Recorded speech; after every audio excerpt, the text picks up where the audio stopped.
Alors nous allons faire un tutoriel sur les préfixes vendeurs. Alors on va commencer par répondre à la question à quoi servent les préfixes vendeurs. Ensuite on va regarder comment les utiliser. On va regarder les conséquences, un peu les inconvénients de cette utilisation. On va parler du début d'une solution avec un outil qui s'appelle autopréfixeur et ensuite on va évoquer la solution idéale. Alors à quoi servent les préfixes vendeurs? Je vais faire une explication un peu simpliste. Alors je suppose que je suis un développeur qui travaille chez Chrome. Je veux développer une propriété CSS3 qui n'est pas validée dans la norme du W3C. Ma propriété s'appelle new-prop. J'ai la possibilité, tout en restant dans la norme, de développer ma propriété en mettant un préfixe devant son nom. Ce préfixe, c'est le mien, et je vais appeler ma propriété -webkit-new-prop. Supposons que maintenant je suis un développeur de Firefox. Je trouve intéressant ce que fait new-prop. Alors je décide d'implémenter new-prop sur Firefox.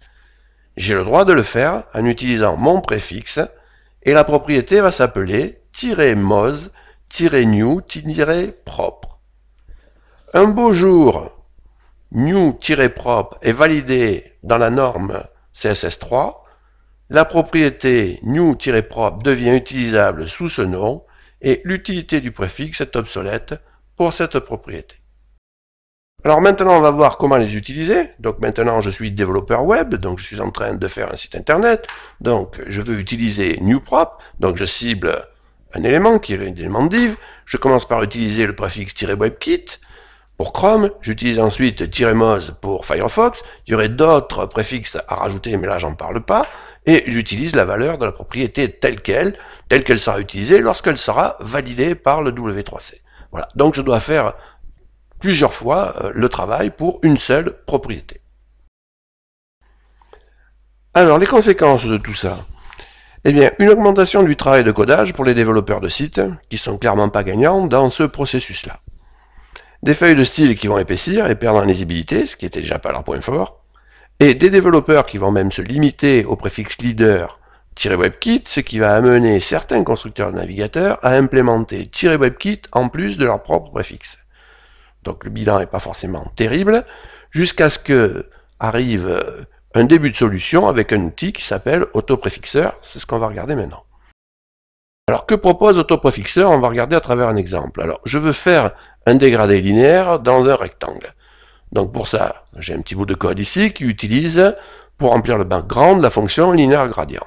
Alors que propose autopréfixeur? Autopréfixeur vous propose de coder comme si les préfixes n'existaient pas. Ensuite de copier et d'aller coller ici, donc là je suis sur autopréfixeur, d'aller coller votre feuille de style ou votre morceau de CSS, et lui il va rajouter les préfixes qui doivent être rajoutés.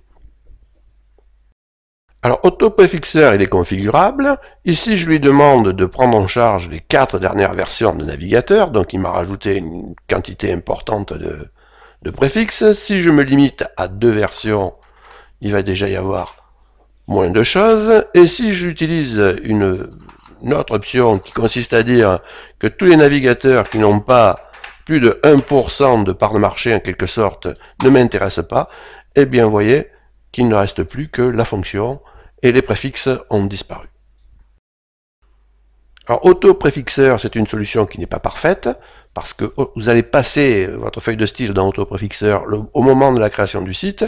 Au fil du temps, certains préfixes vont devenir obsolètes, et évidemment le processus est statique si vous voulez, et vous allez continuer à embarquer des préfixes qui sont devenus obsolètes. Alors la solution idéale.